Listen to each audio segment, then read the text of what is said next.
क्या आप जानते हैं साल 2017 से लेकर अब तक भारतीय रेल को पटरी से उतारने के लिए, भारतीय ट्रेनों को दुर्घटनाग्रस्त करने के लिए 334 से ज्यादा अटेम्प्ट हुए हैं। जी हां, 334 से ज्यादा बार कोशिश हुई है कि भारतीय रेल पटरी से उतर जाए, रेल दुर्घटना हो जाए, ट्रेनें टकरा जाएं, निर्दोष लोगों की जानें चली जाएं।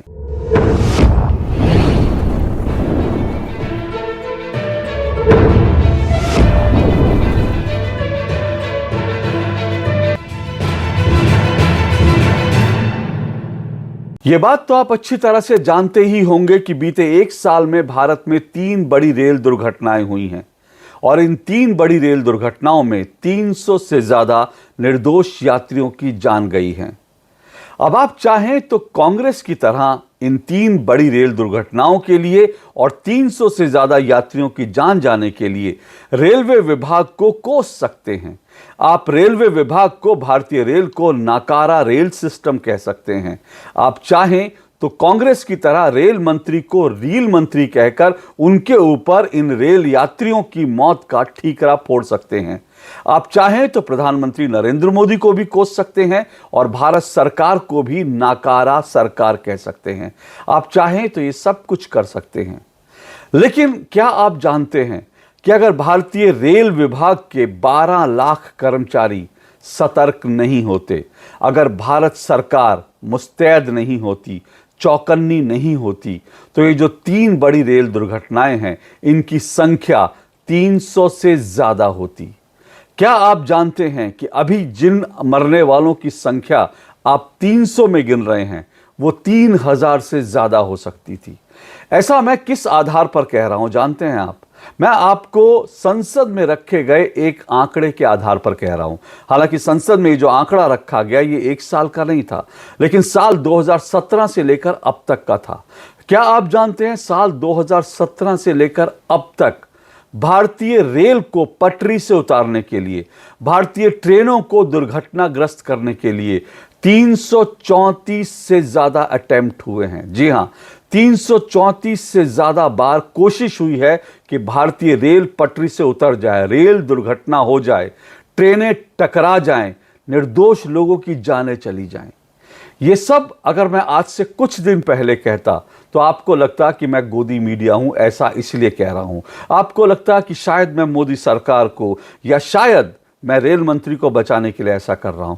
लेकिन आज मैं जो कुछ कह रहा हूं वो पूरे प्रमाणों के आधार पर कह रहा हूं और ऐसे एक नहीं दर्जनों प्रमाण हैं जो ये साबित कर रहे हैं कि भारतीय रेलवे के पीछे भारत के दुश्मन हाथ धोकर पड़ चुके हैं और भारतीय रेल को पटरी से उतारने के लिए भारत से लेकर पाकिस्तान तक जिहादी और भारत के दुश्मन भारत में ही बैठे आस्तीन के सांप पूरी तरह से सक्रिय हो चुके हैं। अभी 22 अगस्त को राजस्थान के पाली में जोधपुर से अहमदाबाद जा रही वंदे भारत एक्सप्रेस को ट्रेन की पटरी से उतारने और इस ट्रेन को दुर्घटनाग्रस्त करने के लिए एक साजिश रची गई। ट्रेन की पटरी पर सीमेंट का बड़ा सा ब्लॉक रखा हुआ था ताकि ये वंदे भारत एक्सप्रेस आए और इस सीमेंट के ब्लॉक से टकरा जाए और एक एक्सीडेंट हो ताकि निर्दोष भारतीयों की जानें चली जाएं। लेकिन ट्रेन के अंदर जो लोग सवार थे, यानी ट्रेन के अंदर जो ट्रेन को के जो चालक थे वो सतर्क थे और उन्होंने सीमेंट का वो ब्लॉक देख लिया और समय रहते उन्होंने कार्रवाई की, ट्रेन को रोक दिया, ट्रेन दुर्घटनाग्रस्त होने से बच गई। लेकिन उसी जगह, उसी इलाके के अंदर अगले दिन उसी पटरी पर एक नहीं बल्कि 2 सीमेंट के बड़े बड़े ब्लॉक रखे गए थे। यानी जो दुर्घटना 22 तारीख को नहीं हुई उसको अगले दिन फिर से करने की साजिश की गई, फिर से करने का षड्यंत्र रचा गया। यानी एक बार फिर से वंदे भारत को ट्रेन की पटरी से उतारने के लिए एक और षड्यंत्र रचा गया और इस बार एक नहीं बल्कि 2 सीमेंट के ब्लॉक रखे गए। ये अकेली ऐसी घटना नहीं है, ऐसी घटनाओं की मैं फेहरिस्त गिनाना शुरू करूंगा तो आपको एक लंबी लिस्ट मिलेगी। इसी तरह से मैं आपको बताऊं, 22 तारीख को ही उत्तर प्रदेश के अलीगढ़ में एहसान नाम का एक व्यक्ति है, उसने बाकायदा ट्रेन की पटरी पर मोटरसाइकिल का जो एलॉय व्हील आता है, जो स्टील का बना होता है, हार्ड स्टील का बना होता है, वो एहसान नाम के व्यक्ति ने ये जो मोटरसाइकिल का एलॉय था ये पटरी पर रख दिया था ताकि ये पटरी डिरेल हो जाए। अलीगढ़ का ये एहसान तो पकड़ा गया, लेकिन फर्रुखाबाद में भी ऐसे ही कोशिश हुई थी, ट्रेन को डिरेल करने की कोशिश हुई थी, लेकिन इस मामले में अब तक कोई गिरफ्तारी नहीं हो पाई है। कोई नहीं जानता कि ये कोशिश किसने की थी। इसके पहले 17 अगस्त को साबरमती एक्सप्रेस को भी इसी तरह से डिरेल करने की कोशिश हुई थी, पटरियों पर कुछ ऑब्जेक्ट रख दिया गया था। 20 अगस्त को मध्य प्रदेश में ऐसा हादसा हुआ जब पटरी के ऊपर लोहे की छड़ें रखी गई थी, और ये 20 अगस्त की जो घटना है ये ऐसी अकेली घटना नहीं है। उदयपुर जयपुर जो वंदे भारत एक्सप्रेस थी उसकी पटरियों पर भी लोहे की बड़ी बड़ी छड़ें रखी थी और इस तरह से इस ट्रेन को डिरेल करने की कोशिश हुई थी। और उससे पहले नागपुर जबलपुर एक्सप्रेस जो है उसको भी डिरेल करने की कोशिश हुई थी। तो इस तरह की जो कुछ साजिशें हैं वो लगातार जो है वो हम देख रहे हैं कि लगातार इस तरह की कोशिशें जो हैं क्रमबद्ध तरीके से दिख रही हैं, श्रृंखलाबद्ध तरीके से दिख रही हैं। आपको यह भी जानकारी होगी, एक जो है सोशल मीडिया इन्फ्लुएंसर था, वो बाकायदा ट्रेन की पटरियों पर कभी एक साइकिल रखता था, कभी गैस का सिलेंडर रखता था और इसके वो बाकायदा इंस्टाग्राम पे रील बनाता था। इस तरह से वो रील बना बना के अपने आप को फेमस करने की कोशिश कर रहा था। और जब ये व्यक्ति पकड़ा गया, क्योंकि ये मुस्लिम था, इसके बचाव में जो क्लिप कट हुआ जुबैर है वो इसके बचाव में आया और उसने कहा कि ये तो एक तरह की रील बनाने की कोशिश थी, इसको ट्रेन एक्सीडेंट से कोई लेना देना नहीं। इसीलिए मैंने कहा कि ये जो तमाम ट्रेन एक्सीडेंट्स की मैंने अभी आपको फेहरिस्त गिनाई, अगर ये तमाम चीजें हमारे सामने ना आई होती तो फिर आप ये बात को मानते ही नहीं कि इस भारत में जो ट्रेन एक्सीडेंट है वो दरअसल ट्रेन एक्सीडेंट ना होकर वो कोई बड़ी साजिश लगते हैं। और अब तो इस साजिश का पर्दाफाश इसलिए हो चुका है क्योंकि पाकिस्तान में बैठे एक आतंकवादी का ऐसा सबूत मिल चुका है, वीडियो मिल चुकी है, उसकी आवाज मिल चुकी है, जिसमें वो बाकायदा भारतीय रेल, भारतीय जो पेट्रोल पंप हैं और इसके अलावा भारतीय इंफ्रास्ट्रक्चर उसको निशाना बनाने के लिए कह रहा है। और ये जो ऑडियो है ये भारतीय जांच एजेंसियों ने पकड़ा है और उसके बाद ये एकदम स्पष्ट हो जाता है कि भारतीय रेल को डिरेल करने की एक बड़ी साजिश रची जा रही है। अब इस साजिश के पीछे जिस आदमी का नाम पता चला है उसका नाम है फरहतुल्लाह गौरी। ये पाकिस्तान का आतंकवादी है जिसने साफ साफ ये कहा है कि भारत के जो स्लीपर सेल हैं उनको ये उसने निर्देश दिया है कि जिस तरह से भारत की ईडी, भारत की जांच एजेंसियां उनके स्लीपर सेल्स को खत्म कर रहे हैं, जिस तरह से उनको निशाना बनाया जा रहा है, उनके जो तमाम रिसोर्सेज हैं उनके ऊपर भारतीय जांच एजेंसियां जिस तरह से प्रहार कर रही हैं, उसका बदला लेने के लिए उसने कहा है कि भारतीय रेलवे को जो पाइपलाइन है, पेट्रोलियम पाइपलाइन और बाकी पाइपलाइन है, और भारत के इंफ्रास्ट्रक्चर को निशाना बनाना चाहिए, भारतीय रेलवे को निशाना बनाना चाहिए, भारत के हिंदू नेताओं को निशाना बनाना चाहिए। उसने ऐसा स्लीपर सेल से कहा है। इसके साथ साथ इस फरहतुल्लाह गौरी ने यह भी कहा है कि बम बनाने के जो लोकल तरीके हैं उसको आप सीखे, कैसे एक प्रेशर कुकर में बम बनाया जा सकता है, या किस तरह से भारत में रेल की पटरियों को, रेल को दुर्घटनाग्रस्त करने के लिए किस तरह से छोटे छोटे तरीके अपनाए जा सकते हैं, ये सब उसने अपनी ऑडियो में कहा है। और ठीक ऐसे ही तरीके भारत में जो जिहादी अपना रहे हैं, और इससे साफ लगता है कि रेलवे जो है वो इस वक्त निशाने पर है, भारत के दुश्मनों के निशाने पर भारतीय रेलवे है, आतंकवादियों के निशाने पर रेलवे है। लेकिन बड़ी बात और दुर्भाग्य की बात क्या है? दुर्भाग्य की बात यह है कि कांग्रेस और पूरा विपक्ष इन तमाम चीज़ों को नज़रअंदाज करके वो सिर्फ मोदी से नफरत के चक्कर में वो भारतीय रेलवे को निशाना बना रहे हैं, और वो मोदी से नफरत के चक्कर में भारत के रेल मंत्री को निशाना बना रहे हैं।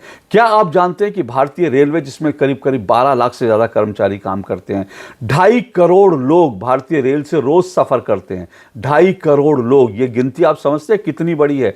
दुनिया के जो बड़े बड़े देश हैं, दुनिया के जो ज्यादातर देश हैं, ज्यादातर मुल्क हैं, उनकी आबादी भी नहीं है 2.5 करोड़, लेकिन भारत में जो रेलवे है वो 2.5 करोड़ लोगों को रोज एक मंजिल से लेकर दूसरी मंजिल तक छोड़ता है। और ऐसे में आप सोचिए कि अगर कोई दुर्घटना नहीं होती है, 2.5 करोड़ लोगों को आप लेकर जा रहे हैं, और उसके बाद किसी दिन खबर आती है कोई एक दुर्घटना होती है, लेकिन ज्यादातर दिन खबर आती है कि ट्रेन सुरक्षित अपनी मंजिल पर पहुंच जाती है। तो क्या आपको नहीं लगता कि इसके लिए हमको रेलवे का शुक्रगुजार होना चाहिए? वो रेलवे जो आतंकवादियों के निशाने पर है, अगर वो रेलवे 2.5 करोड़ लोगों को रोज उनके गंतव्य स्थान तक पहुंचा रही है, तो इसके लिए हम रेलवे को गाली दें, क्या इतना काफी है? बल्कि हमको ऐसा ना करके ये देखना चाहिए कि आखिर कौन लोग हैं जो रेलवे को निशाना बना रहे हैं, क्योंकि ये लोग भारत के ही हैं। ये स्लीपर सेल जो हैं, जो जिहादी लोग हैं, ये आतंकवादी भले ही पाकिस्तान से बैठकर बोल रहा है, लेकिन ये स्लीपर सेल तो भारत में बैठे लोग हैं ना, और ये भारत के नागरिक, अब तक जो लोग पकड़े गए हैं वो भारत के नागरिक हैं। लेकिन आप ये भी समझिए, इस बात को भी समझिए, और ये चिंता का बड़ा कारण है, सिर्फ जिहादी ही इन रेल दुर्घटनाओं के पीछे नहीं है, बल्कि अब तो किसान संगठन से जुड़े लोग भी रेल दुर्घटनाओं के साजिश के पीछे उनका नाम भी आया है।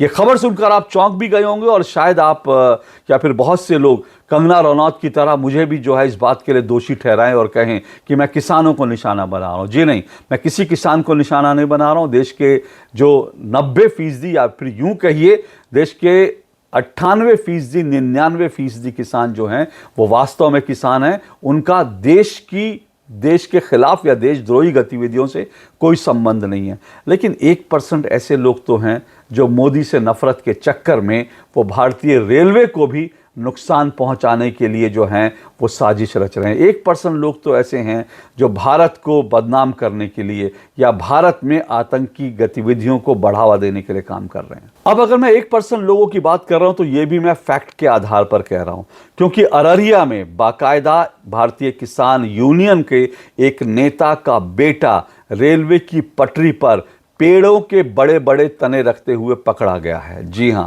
आप ये सोचिए कि उसने करीब करीब 30 किलो का पेड़ का जो तना है वो रेल की पटरी पर लाकर रख दिया था। और रेलवे जो है, ट्रेन जो है वो आई और उस जो पेड़ का जो तना था उससे टकरा गई। हालांकि जो चालक था उसने ब्रेक लगाई, लेकिन उसके बावजूद जो है, ब्रेक लगाने के बावजूद रेल का जो तना था वो रेलवे की जो ट्रेन थी, ट्रेन की जो पहिए थे उन पहियों में फंस गया। बड़ी मुश्किल से उसको निकाला गया और उसके बाद ट्रेन फिर गई। लेकिन जानते हैं इसके पीछे किसका नाम आया? भारतीय किसान यूनियन अररिया के एक नेता हैं, वो उनका नाम है कमलेश। ये कमलेश कुमार भारतीय किसान यूनियन के नेता हैं और उनका बेटा देव सिंह वो इस पूरे आरोप में पकड़ा गया। देव सिंह ने अपने लोकल कुछ मित्रों के साथ मिलकर के रेल की पटरी पर यह पेड़ का तना रखा था ताकि ट्रेन दुर्घटनाग्रस्त हो जाए। आप सोचिए कि हम कहते हैं कि हमें दुश्मनों की क्या ज़रूरत है, हमें पाकिस्तान की ज़रूरत क्या? पाकिस्तान तो अलग है ना, पाकिस्तान तो एक अलग देश है। वो भारत में इस तरह की आतंकी गतिविधियां करने की जो साजिश कर रहा है ये तो पाकिस्तान करेगा क्योंकि भारत की तरक्की से चिढ़ता है। वो नहीं चाहता कि भारत आगे बढ़े, वो भारत को टुकड़े टुकड़े कर देना चाहता है।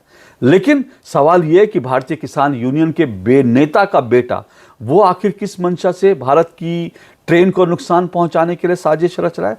वो किस मकसद से, किस मंशा के साथ वो ट्रेन को दुर्घटनाग्रस्त करने की साजिश रच रहा है? वो किस मकसद से भारत को नुकसान पहुंचाने की साजिश रच रहा है? वो किस मकसद से भारत को टुकड़े टुकड़े करने और भारत के निर्दोष लोगों की जान लेने की कोशिश कर रहा है? ये तमाम सवाल है जो सोचने चाहिए। इसलिए मैंने कहा पाकिस्तान तो एक तरफ है, हम ये कह के सिर्फ इसके पीछे पाकिस्तान का हाथ है, जिहादियों का हाथ है, हम ये कह के सुरक्षित नहीं हो सकते। ज़रूरत इस बात की है कि हम भारत के अंदर जो आस्तीन के सांप है, भले ही वो किसी धर्म किसी मजहब के क्यों ना हो, क्योंकि आस्तीन के सांप हर धर्म में हैं, हर मजहब में हैं। आखिर ये जो कमलेश कुमार का बेटा है ये आस्तीन का सांप ही तो निकला जिसने 30 किलो पेड़ का तना लाकर रेल की पटरी पर रख दिया था ताकि रेल दुर्घटना एक और हो और मोदी सरकार की बदनामी हो, भारत की बदनामी हो, रेलवे विभाग की बदनामी हो और उसको सुकून मिलेगा। ये कैसे लोग हैं जरा सोचिएगा। आस्तीन के इन सांपों से सावधान रहिए। आज के लिए इतना ही। नमस्कार।